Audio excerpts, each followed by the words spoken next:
I never expected my quiet Tuesday morning to end with 3 oversized suitcases scraping across my front porch and a betrayal that cost over $500,000. I was 68, a widow of 5 years, and I valued my peace above everything else. The neighborhood was completely silent when the doorbell chimed. I peeked through the front window blinds. Standing there was my daughter Sarah, looking incredibly nervous. Behind her stood her husband David, awkwardly shifting his weight. And looming right in the back was Brenda David's mother, standing tall with a designer handbag clutched in her hands. I opened the door confused. Before I could even greet them, the three of them pushed past me into the foyer. Brenda immediately brought a cloud of heavy, expensive perfume into my home. Sarah dropped a massive duffel bag onto my clean hardwood floor. David avoided making eye contact with me entirely. "We need to talk," Mom Sarah blurted out, her voice trembling just a little. I guided them to the kitchen, my mind racing. This wasn't a casual visit. People don't bring luggage on a random weekday morning just to catch up. I crossed my arms and leaned against the counter, refusing to play the role of the eager hostess. Sarah took a deep breath and dropped the bomb. They had sold their house. My stomach tightened. That was the house I had helped them secure, the one I poured $50,000 into for their down payment so they could have a stable future. We sold it for $630,000. Brenda chimed in from the kitchen table, pronouncing the number as if she had won the lottery. Sarah looked down at her shoes. She admitted that the moment the sale closed, she transferred the entire $630,000 into Brenda's personal bank account. My daughter had given away her home, her security, and my investment to her mother-in-law. And now they were standing in my kitchen with their bags packed. The silence in my kitchen was deafening. I looked at Sarah, waiting for a punchline that never came. David kept his eyes glued to the floor tiles, completely useless as always. Brenda, on the other hand, was busy tracing the edge of my granite countertops with her manicured fingers, examining my kitchen as if she were a real estate inspector planning renovations. "I had a massive family business opportunity," Brenda announced, puffing her chest out. "Real estate ventures out of state. It requires liquid capital. Sarah and David made the smart choice to invest in my vision." I didn't blink. I just stared at my daughter. "You gave her everything. You gave her the money from your home." Sarah nodded frantically, trying to justify the madness. She babbled about returns on investment, future passive income, and how they just needed to clear some of Brenda's old debts first to make the portfolio look good. It was painfully obvious that Brenda had manipulated them both, draining their equity to fund her own lifestyle.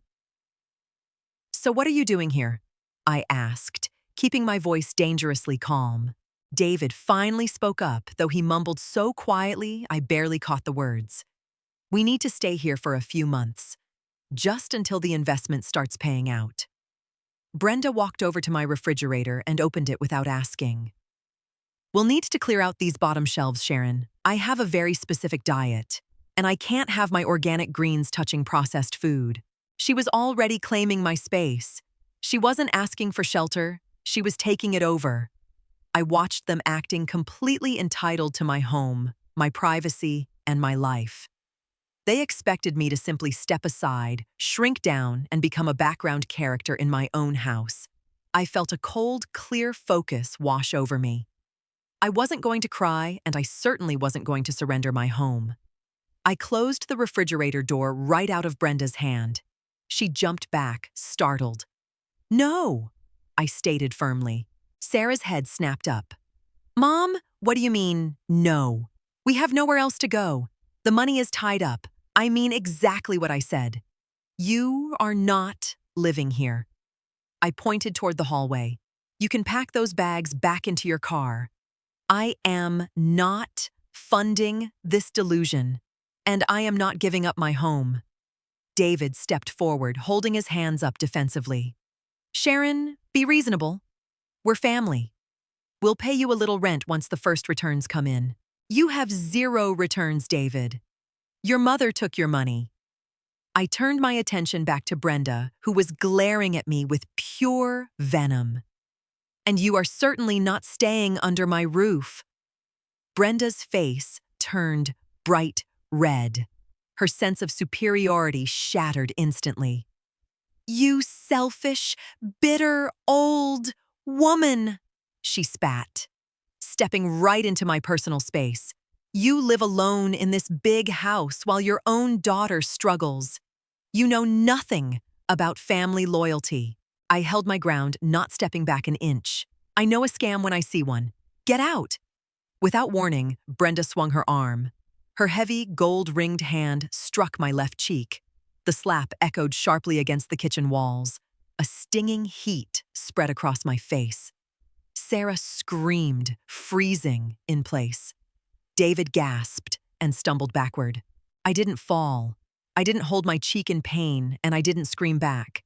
I just turned my face back forward, staring dead into Brenda's wide, panicked eyes. She realized instantly that she had made a massive mistake. The air in the room grew heavy. I didn't need to argue. I knew exactly what my next move was going to be. I stepped back, slowly, keeping my eyes locked on Brenda. The silence in the kitchen was suffocating. I reached into my pocket and pulled out my smartphone. I didn't yell. I didn't threaten them with dramatic speeches. I simply dialed a number I had saved for emergencies.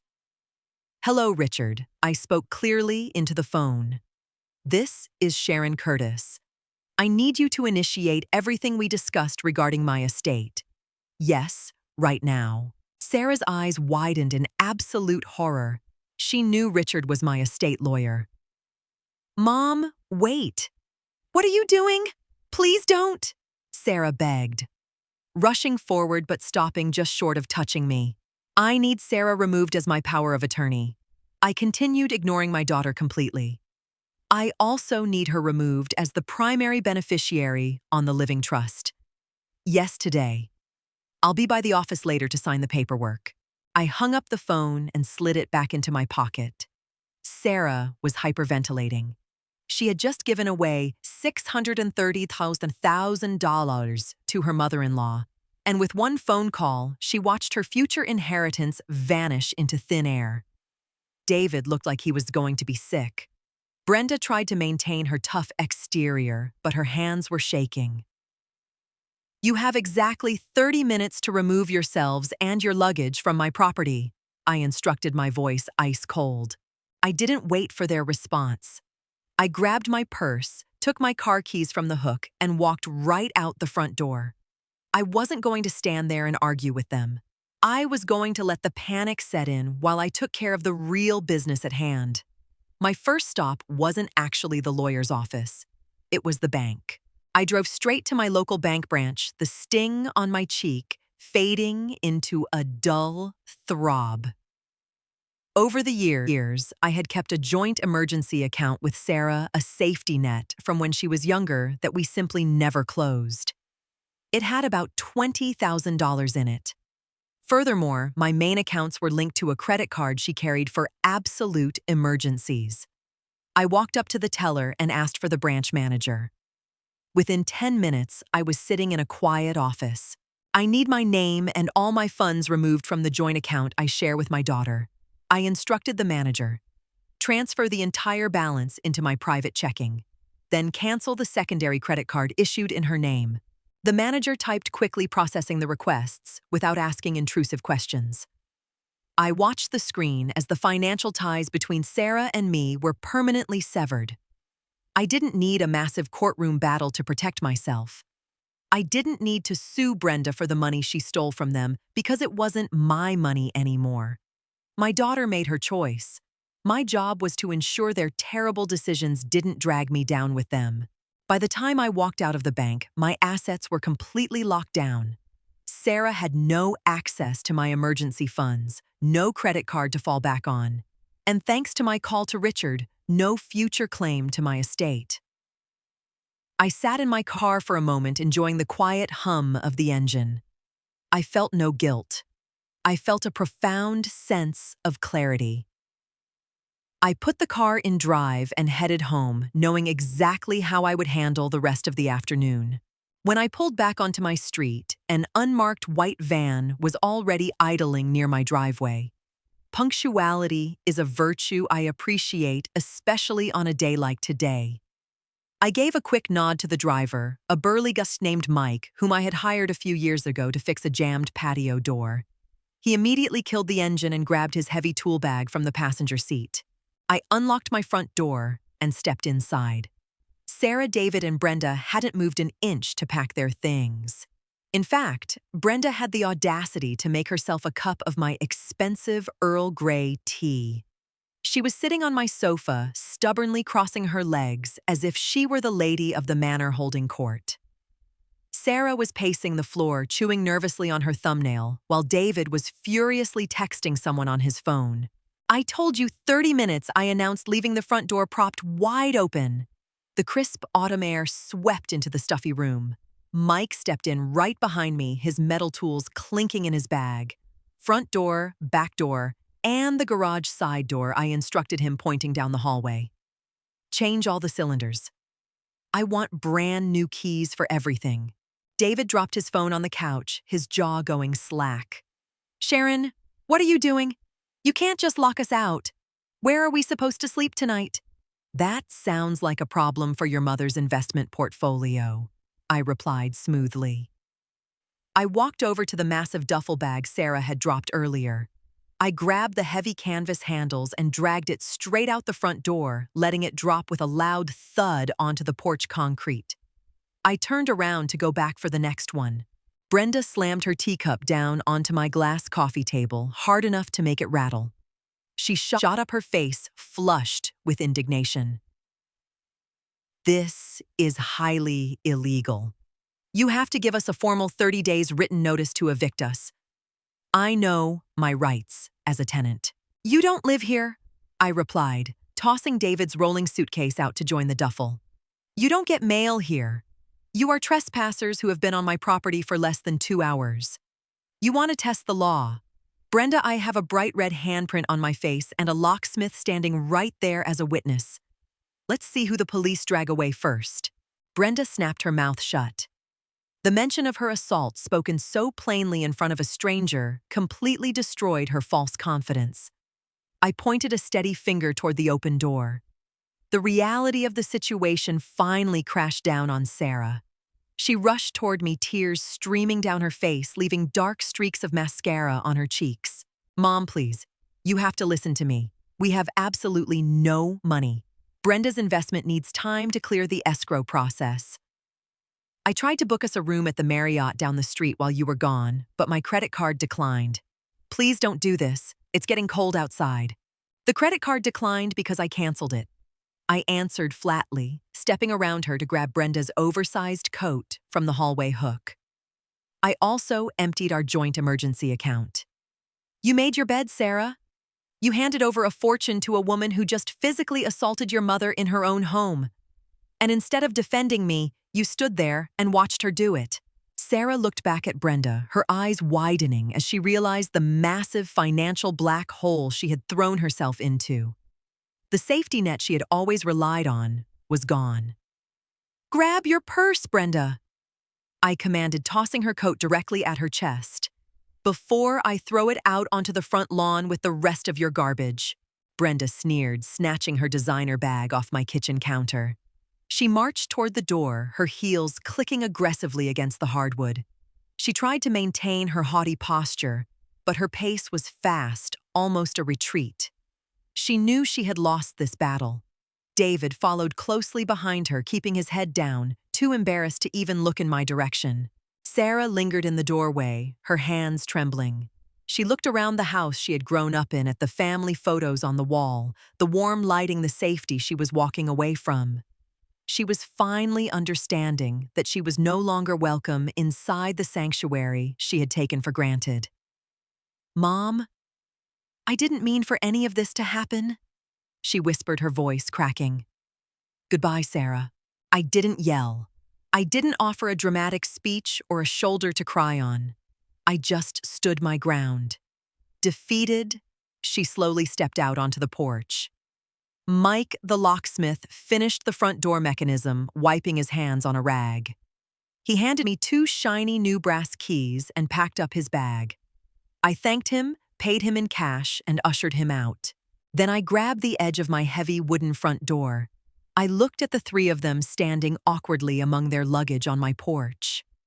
I closed the door firmly and threw the new deadbolt. The loud metallic click echoed through the empty foyer.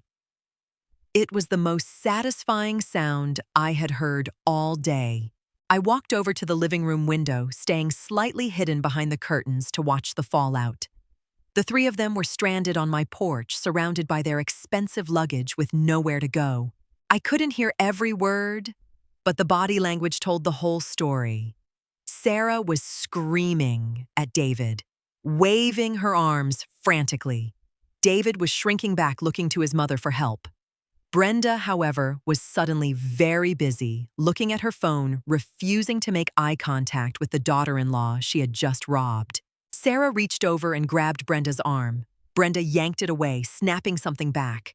I realized in that moment that Sarah was finally asking for the money back.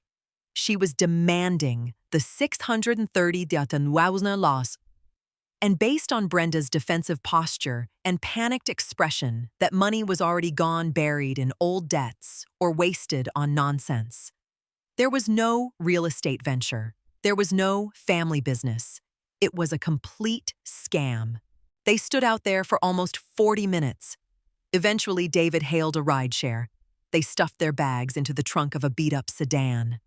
As the car pulled away from my curb carrying my daughter into an uncertain and broke future, I didn't shed a tear. I walked into my kitchen, grabbed a damp cloth, and wiped down the granite counter where Brenda had placed her hands. The house smelled faintly of her perfume, so I opened the windows to let the crisp afternoon breeze sweep it out. I was taking my space back. A few weeks passed, and the silence in my house became a comfort rather than a burden. I had my locks upgraded, installed a smart doorbell, and settled into my routine. Through the family grapevine, I learned exactly what happened to the money. Brenda had used nearly $200,000 to pay off private gambling debts she had hidden for a decade. She spent another massive chunk buying a luxury motorhome in her own name, completely bypassing Sarah and David. By the time Sarah realized she had been played, the accounts were nearly empty. They were currently renting a cramped 2-bedroom apartment across town. David was working double shifts, and Brenda was living with them, making their lives miserable. One afternoon, I found a handwritten envelope in my mailbox. I recognized Sarah's handwritings immediately. I took it inside, brewed a cup of coffee, and sat at the kitchen table to read it. The letter was 4 pages of apologies, excuses, and desperate pleading. She talked about how awful Brenda was, how David was depressed, and how they couldn't afford groceries. In the final paragraph, she asked for a small loan of $10,000 to help them secure a lawyer to sue Brenda. I read the words twice, looking for any sign that she actually missed me rather than my wallet. There was nothing. She was still looking for someone to rescue her from the consequences of her own actions. I folded the letter neatly, walked over to my home office, and fed it directly into the paper shredder. I watched the desperate words turn into thin ribbons of trash. I didn't reply. I didn't send a check. I simply chose silence. I didn't need a courtroom to get justice. I didn't need to spend thousands on legal fees to prove a point to my daughter. My justice was my peace of mind. By locking my doors, controlling my finances, and setting an absolute boundary, I had protected everything my late husband and I had built. I hired a contractor the following week. I had him tear out the carpet in the guest room, the room Sarah thought she was going to sleep in, and replace it with beautiful hardwood. I bought a comfortable reading chair, set up a small library, and claimed the space entirely for myself. Sometimes being a mother means knowing when to stop catching your children when they jump off a cliff. Sarah chose to hand her security to a manipulator. That was her journey to figure out. My journey was here in my quiet house with my hot coffee and my secure bank accounts. No drama, no arguments. Just a heavy front door with a brand new lock keeping the chaos exactly where it belonged outside. If there's one thing I've learned from this whole ordeal, it's that you cannot buy someone's responsibility, and you certainly shouldn't finance their disrespect. For a long time, I thought being a good mother meant always providing a safety net no matter what. But I realized that true peace comes from knowing your own limits. Your home is your sanctuary, and your savings are your security. Don't ever let family guilt trick you into handing over the keys to someone who doesn't respect the roof over your head. Sometimes the most powerful thing you can do for yourself and even for your grown children is to step back and let them face the consequences of their own choices. What would you have done if you were in my shoes? Would you have locked the door, or would you have handled it differently?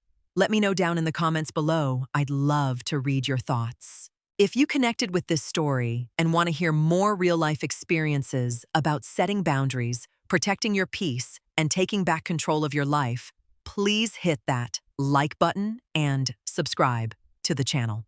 It really helps the channel grow, and it lets me know you want more content just like this. Thank you so much for watching, and remember to always protect your peace. See you in the next video.